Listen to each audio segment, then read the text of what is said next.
అనగనగా ఒక ఊరు. ఆ ఊళ్ళో ఒక అత్త.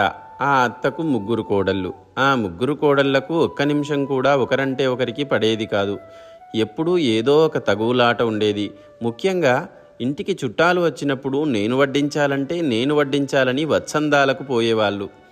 ఓసి మీ దుంపల్దెగ, గుట్టుగా జారిపోయే సంసారాన్ని బజార్లో పెడతారటే అని అత్త మందలించేది.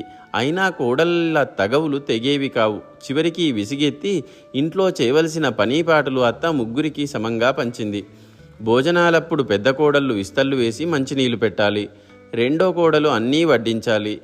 మూడో కోడలు విస్తళ్ళు తీసి దిబ్బ మీద పారేయాలి అని చెప్పింది. ఈ ఏర్పాట్లతో పనీపాటలు సక్రమంగా సాగిపోతున్నాయి. కోడళ్ళ పొట్లాడుకోవడం కూడా మానివేశారు. అత్త చాలా సంతోషించింది. ఇక సంసారానికి ఎలాంటి రద్దీ లేదనుకుంది. ఇలా ఉండగా ఒక రోజున ఆ ఇంటికి చుట్టాలు వచ్చారు. అత్త కోడళ్లను పిలిచి ఎవరి పనులు వారు త్వరగా శుభ్రంగా చేసుకొని పోండి అని చెప్పింది. ముగ్గురు కోడళ్ళు సరేనంటే సరేనన్నారు. చుట్టాళ్ళు కాళ్ళు కడుక్కొని వచ్చి పీటల మీద కూర్చున్నారు. పెద్ద కోడలు త్వరగా విస్తళ్ళు వేసి నీళ్లు పెట్టింది. బంధువులు సంతోషించారు. రెండో కోడలు వచ్చి గబగబా చేసిన 4 పిండి వంటలు వండించిపోయింది.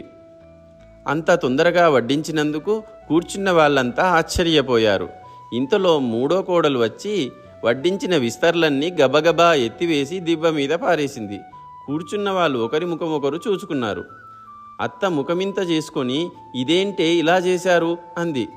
ఏమున్నది, నువ్వు చెప్పినట్లే ఎవరి పను వాళ్ళు త్వరగా చేసుకున్నాం అత్తయ్యా అన్నారు ముగ్గురు కోడళ్ళు ఒక్కసారిగా. కోడళ్ళు అలా అనేసరికి కోడళ్ళ తెలివి తక్కువతనానికి అత్త అయ్యో అని తల పట్టుకుంది.